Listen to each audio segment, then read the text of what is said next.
Mapalad ang taong itinutuwid ng Diyos ang pag-uugali. Kaya huwag mong mamasamain ang pagtutuwid ng makapangyarihang Diyos sa iyo, sapagkat ang kanyang mga sinusugatan ay kanya ring ginagamot, at ang kanyang sinasaktan ay kanya ring pinagagaling. Palagi kanyang ililigtas sa mga salot at panganib.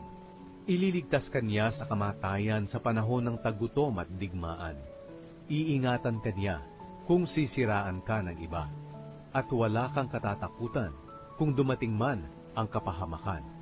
Ang tagutom at kapahamakan ay iyong tatawanan, at hindi ka matatakot sa mababangis na hayop, sapagkat hindi ka gagalawin ng mga ito, at hindi ka na mahihirapang magtanim sa bukid mong mabato.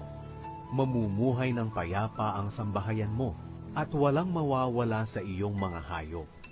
Dadami ang iyong angkan na parang kasindami ng mga damo sa lupa. Hahaba ang buhay mo, at hindi ka mamamatay ng hindi sa tamang panahon.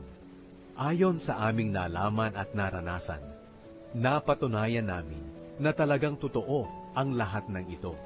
Kaya dinggin mo ito at isabuhay para sa ikabubuti mo.